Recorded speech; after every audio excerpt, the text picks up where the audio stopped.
Donc, on arrive à la fin de la rencontre avec la question du public. Avec une durée maximale de 30 minutes. Chaque intervenant doit s'identifier. Le droit de parole là, est limité autour de 5 minutes. Donc, si les gens ont des questions, des commentaires, ça fera plaisir de recevoir les questions.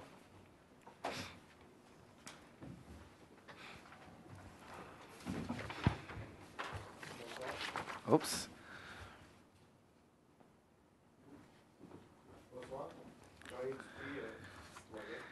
Bonjour, monsieur.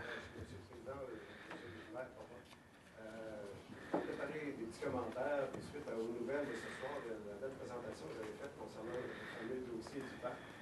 Je suis heureux de l'aboutissement de ce dossier, mais j'en conclus que la consultation est très importante dans les différents dossiers qui touchent de près l'émotivité de nos citoyens. Oui. Je crois qu'il est important, avant de prendre des décisions, d'écouter et d'informer les gens. Voici, on s'apprête à faire quelque chose, à prendre une décision qui concerne les communautés. On avait pratiquement la moitié de la solution de ce parc-là. On avait déjà François. Il aurait fallu rajouter aussi, tout le monde avait été d'accord. Je suis bien d'accord que le musée accueille le parc François Mitterrand et l'espace vert à Gaspé, au coin de la rue, c'est un nom, mais à mon avis, c'est pas la trouvaille du siècle, c'est mon avis. Tantôt, j'accrochais dans votre présentation, on a parlé d'Escale Gaspésie. Ce coin-là, de par sa nature et la description que vous en avez faite, c'est un lieu où les gens vont aller s'orienter, s'informer, puis peut-être aussi donner l'information. Donc, c'est une escale en soi. Oui. Fait que ça serait un beau nom à lui donner. OK. Moi, je crois...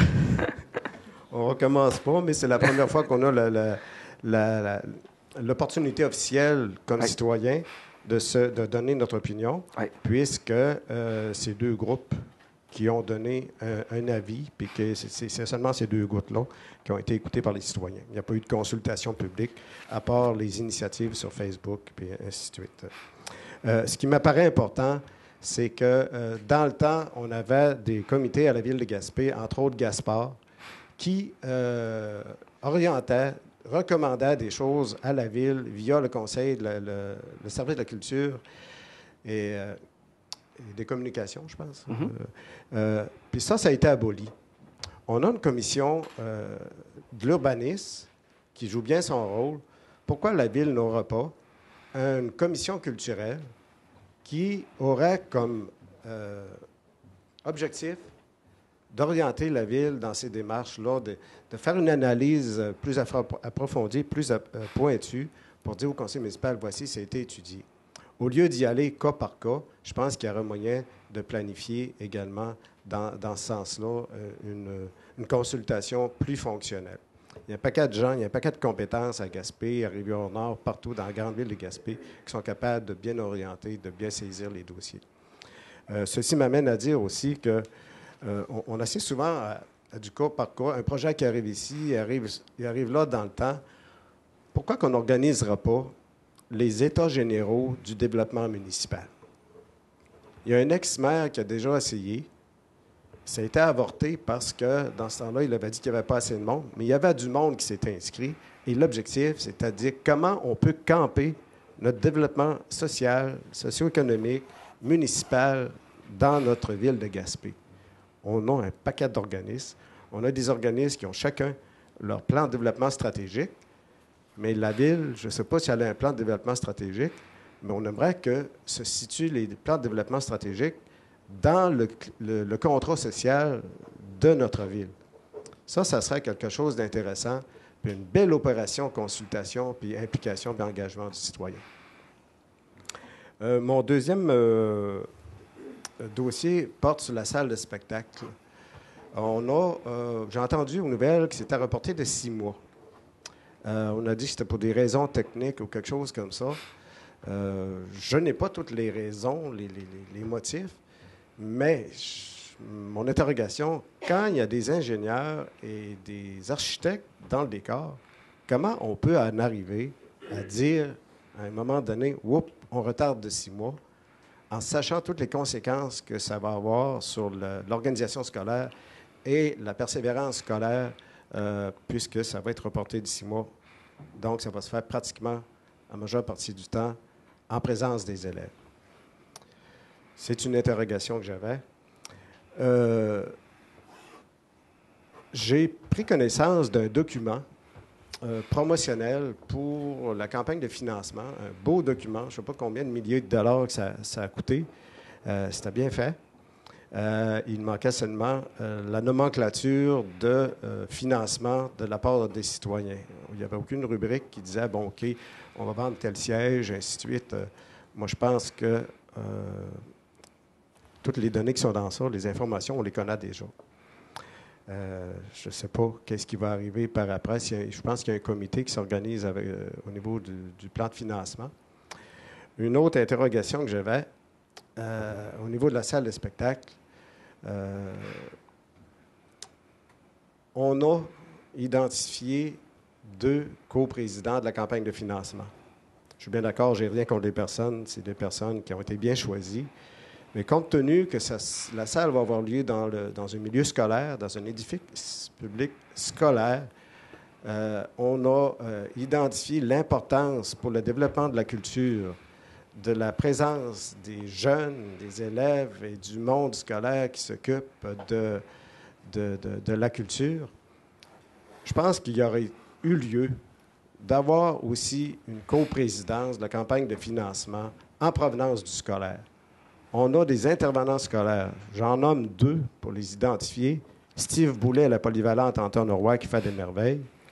Madame Poirier à Saint-Rosaire qui fait un merveilleux travail. Je pense qu'une personne du scolaire aurait été en mesure, surtout une personne jeune, de drainer tous les intervenants scolaires et dire, ben oui, on se retrouve dans ça. D'autant plus que la commission scolaire a investi 500 000 dans ça. Je ne parle pas au nom de la commission scolaire, mais je sais que la commission scolaire a investi 500 000 Et pour ne pas jeter de l'huile sur le feu, je vais vous arriver avec une proposition pour le nom de la salle de spectacle. Je le sentais venir, celle-là. Je pense que tout le monde va être d'accord. Bon. Je demande aux gens qui voudraient travailler sur ce projet-là. Mais là, avant de faire ça, il faut qu'on établisse la commission de la culture, il faut qu'on mette ça sur place. Pas Ça. nécessairement. OK, on peut aller directement, là. Okay. Non, si vous voulez la faire demain, pas de problème. Je peux même vous donner un coup de main. Je pense qu'on va devoir donner un nom de salle de spectacle. On ne l'appellera pas salle de spectacle de Gaspé. J'espère qu'on ne l'appellera pas Desjardins. Il y en a trop de salles de spectacle Desjardins. Moi, j'aurais un beau nom à suggérer à la ville. Je travaillerai, j'arriverai avec Parfait. Un dossier sur ça. Excellent. Ce sera la salle de spectacle Gilles Briand. Okay. Je pense qu'on va pouvoir avoir du fun à dire oui, on y va d'avant avec ça. J'aurais un autre projet aussi que j'irai vous voir. J'avais présenté à un organisme de Gaspé un beau projet qui rassemblerait, puisque je vais le mettre en activité encore, qui rassemblerait tous les commentaires, toutes les attentes pratiquement qui ont été identifiées lors de la fameuse polémique pour le parc au centre-ville. Et quand on parle de parc de centre-ville, j'avais oublié un petit commentaire tantôt, j'espère qu'on va améliorer ce site-là. C'est un beau site. Je ne sais pas si vous envisagez enlever le stationnement qui est là. Je pense qu'un parc qui a un stationnement juste sur les bords, ça ne s'appelle pas un parc. Puis je suis heureux de voir que... C'est pour ça que c'est un espace vert. Un parc, c'est un espace. Okay. Donc, vous êtes en train de dire qu'il n'y aura pas de stationnement?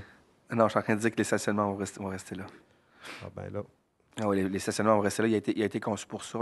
On a pris le temps de parler avec les commerçants, avec tous les gens, parce qu'avant, il y avait beaucoup plus d'espace de stationnement. Puis là, c'est simplement des stationnements qui poursuivent la rue de la Reine, puis qui font en sorte que les commerçants aussi sont très satisfaits de cet espace-là, jusqu'à présent. Je suis bien heureux quand vous avez dit qu'on pourra projeter des choses sur le bâtiment qui est là, parce que moi, j'allais vous suggérer, pourquoi pas un beau tableau, une belle fresque. Là. C'est aussi dans les idées qui ont été lancées. Il y aura bien sa place là. Exact. Il y a des Je belles... vous remercie de votre attention. Merci beaucoup. OK, C'est moi qui vous remercie pour votre intervention. Bonne journée de la femme à madame, la C'est seule échevin. Merci beaucoup.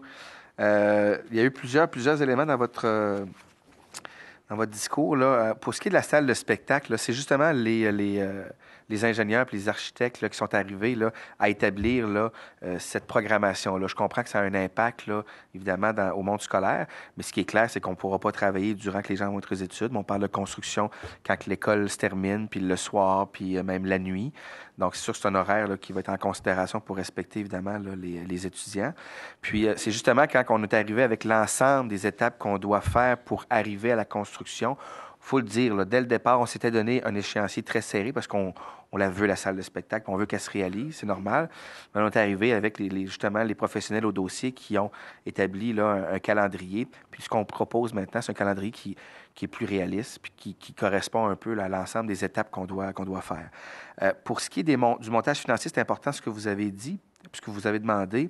Soyons très clairs, dans le fameux 10 millions qui sera nécessaire pour réaliser la salle de spectacle, le Conseil a déjà établi le montant que la Ville va contribuer, c'est 1 million. C'est 10 de la somme, puis on a à trouver 90 de la somme. On a un très bon montant qui a été annoncé par le gouvernement du Québec. Ça va très bien au fédéral aussi avec l'espace culturel. Ça va très bien aussi avec la campagne de financement. Ça va évidemment bien avec la commission scolaire qui a déjà confirmé un 500 000 puis qui a déjà aussi fait des travaux dans la polyvalente qui pourront être inclus dans ce projet-là. Mais pour vous dire là, que c'est clair au niveau de la participation financière de la Ville, elle est établie à 1 million à 10 puis c'est la proposition qu'on a faite pour réaliser le projet. Là. Puis pour toutes les autres idées que vous nous avez lancées, bien écoutez, on va en parler au Conseil avec les commissions culturelles ou autres ou consultations. C'est clair qu'on est toujours gagnant lorsqu'on consulte, qu'on prend le temps de consulter. Comme je le disais d'entrée de jeu, on prend le temps de s'écouter, de se parler. On arrive toujours avec des meilleurs résultats. Puis d'ailleurs, on a songé déjà une commission de la toponymie, entre autres, là, pour la nomination là, de rues ou d'infrastructures, là, pour que les gens bien de chez nous prennent le temps de réfléchir sur des idées qui pourraient être amenées par les citoyens. Là. Elle pourrait être attachée à la commission culturelle. Exact. Merci. Merci, M. Dupuis. Est-ce qu'il y aurait d'autres commentaires ou d'autres questions?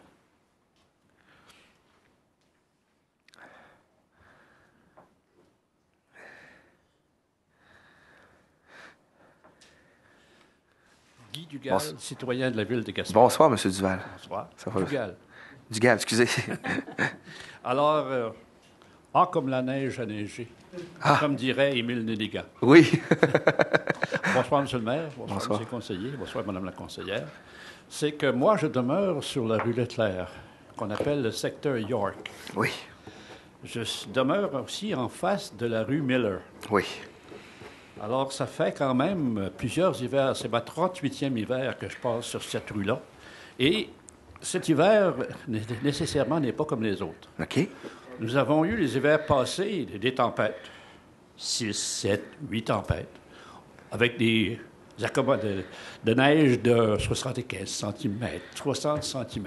Et on passera à travers facilement. Oui. Cet hiver, on n'a pas eu de tempête. On a été 5 semaines sans avoir de neige. C'est vrai. On a eu un peu durant la période des fêtes, là, puis c'est tout. Aujourd'hui, en fin de semaine, on a eu environ 45 cm de neige.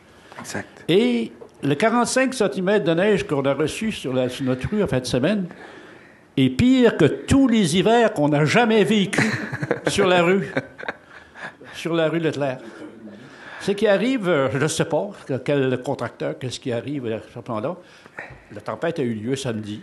Dimanche soir, il ne pouvait plus ouvrir les chemins. Son tonka était brisé. Donc, il s'est servi d'un loader. Et il a commencé à tasser ça sur la rue Miller, chaque côté. Un peu chaque côté. Mais quand c'est arrivé à voir l'intersection avec la rue Miller, prendre le loader, puis viens domper ça chez nous. J'étais sur la propriété de ma voisine. Donc, à partir de là, c'est ce que je me suis aperçu de ça, c'est que j'ai commencé à éteindre puis fermer mes lumières devant. Il a changé de place. Il a posé la neige sur Bonnefontaine. Alors, lundi matin, j'ai appelé un contremaître de la ville de Gaspé, qui s'appelle M. Plourde. Oui. Peu de temps après, 5 minutes, 10 minutes plus tard, il est venu chez nous, tout ça, il est arrivé. Il regarde ça, il dit, ça n'a pas de bon sens. Il avait sa caméra, il a photographié ça. Donc, avec sa caméra. Donc, je me prends cet hiver, puis là, je lui dis, garde le bras de fontaine, est-ce qu'on peut le faire, là? C'est- Et M. Plourde a été très gentil, tout ce que tu veux. Mais notre bonne fontaine, tous les bonnes fontaines du secteur ont été fermées du vendredi, donc pas avant la tempête, là, du vendredi avant la tempête, jusqu'au mardi après-midi. Tout le secteur, tout le quartier. Pas une bonne fontaine. Quand ils sont venus faire le bonne fontaine chez moi, juste en face de chez moi également, il y avait une souffleuse puis une pépine, puis ils ont pris à peu près 1 heure C'était fait. à faire ça. Moi, tout ce que je demande, c'est que la neige qu'il y a sur la rue, l'intersection de la rue Miller, Caroline de Bine, qu'on essaie de la déposer ailleurs, non pas chez nous, on ne voit plus ma maison. Je comprends. Puis il y a eu une tempête. Une tempête cet hiver. Les autres hivers, on avait 7-8 tempêtes, puis ça passait, puis ça allait bien. Pourquoi est-ce on agit de cette façon-là aujourd'hui? Ben, ce qui est important, c'est ce que vous faites comme commentaire. Vous nous aidez à être meilleurs. Nous, c'est ça qu'on... Moi, on a invoqué tous les saints. Le seul saint qui nous reste à invoquer, c'est Saint-François. Donc là, écoutez... Ben, c'est avec vos commentaires qu'on va être meilleurs. Nous, c'est sûr que notre responsabilité, c'est d'interpeller les contracteurs ou nos employés là, quand c'est nous qui est responsable. Puis ce que vous nous donnez comme situation-là, malheureusement, c'est pas unique. Là. À chaque tempête, là, on a toujours... Là, il y a toujours des éléments, des situations comme ça. Mais l'important, c'est d'être au courant pour être sûr que ça ne se reproduise pas, puis d'intervenir le plus rapidement pour corriger la situation. Le mode de neige qui se fait là, oui, on comprend. Qu'on arrête. Moi, je ne suis plus capable de faire rendre l'appel pour pelleter. Là. Non, je comprends. C'est impossible pour moi de faire ça. Je comprends. Donc, très bien. C'est nécessairement tout à fait logique la requête que je fais ce soir, à savoir d'essayer de faire quelque chose que cette neige-là soit non pas transportée chez nous, transportée ailleurs. Je comprends très bien. Merci beaucoup de votre attention. Merci beaucoup, M. Dugal, de j'ai un votre autre commentaire. Sujet à oui, discuter avec vous. Allez-y. En vous disant, remercier pour la ville amie des aînés pour Gaspé et des travaux qui se sont faits. Non, mais c'est nous qui vous remercions. C'est vous qui nous avez proposé l'idée. Nous, on a réalisé votre idée. Alors, les travaux suivent son cours et je pense que ça va très bien. Mme Blais fait un excellent travail. Oui. Merci beaucoup, M. Dugal. Merci, c'est gentil. Est-ce qu'il y a d'autres commentaires, d'autres questions? Bonsoir. Ça donne qu'on est les 3 voisins. Vous avez vécu la même situation, la même tempête. Ça vient pelleter chez nous. Espace vert, c'est une belle place pour aller prendre un verre. Hein? Ah, c'est bon, ça? Oui. Je voudrais vous remercier, vous féliciter, tout le conseil, pour avoir été à l'écoute de la population ces derniers temps concernant le nom de cet espace. Plaisir. Le fait, comme Jean-Yves disait, le fait de consulter, ça évite bien des polémiques. Oui. Cependant, vous avez, je pense, pris une décision tout de suite pour le musée de la Gaspésie. Je me demande s'il est trop tard pour faire une consultation publique. Peut-être qu'il y aura des noms aussi intéressants. Ouais. Mais je respecte votre opinion, mais je pense que vous avez été à la hauteur de la situation. Merci. D'ailleurs, au début de cette polémique, il y a 2 semaines, je me disais, comme Saint-François, il souffre de l'abaumisme. Mais je vous m'en excuse.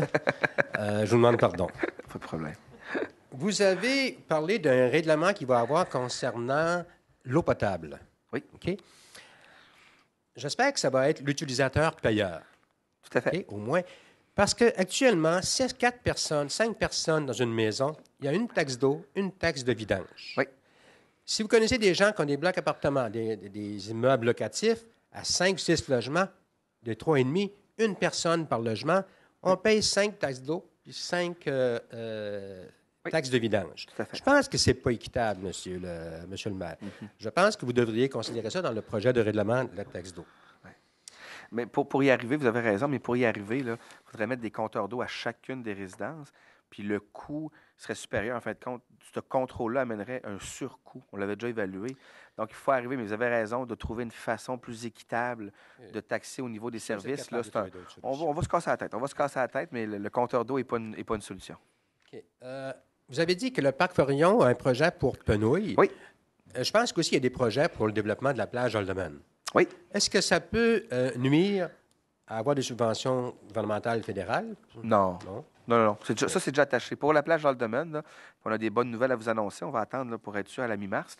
Il y avait un problème au niveau de l'environnement avec une autorisation environnementale, le CA. Puis on a monté à Rimouski, le directeur général et moi, faire les rencontres nécessaires. Puis, en tout cas, on attend notre acceptation, là, mais tout va bien. Puis, on sort un appel d'offres là, pour des réalisations cet été, cet automne à la plage d'Alderman. Puis, Penaud s'est déjà attaché aussi avec le gouvernement fédéral là, au projet de plusieurs millions de dollars. Là. Dernière intervention. Vous avez un autobus qui part le samedi, les fins de semaine, Oui. pour aller au centre de ski Oui. Gervais. Ce serait peut-être intéressant que l'autobus puisse se rendre au centre de ski Les Éclairs. Ah. OK? Pour profiter du 50 000 que vous donnez. Dans le fond. Oui, exact, Hein? exact. Oui. Fait que merci beaucoup. Merci beaucoup. C'est gentil, M. Dupuis. Merci. Oui, M. Dupuis.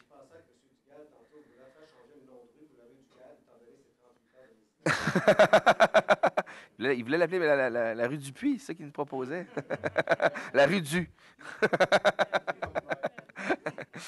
Ben, merci beaucoup à tout le monde. Une belle rencontre, une belle soirée. Donc, ça me prendra un proposeur pour la levée de l'Assemblée, proposé par Mme Perret. Merci beaucoup. Bonsoir. À la prochaine.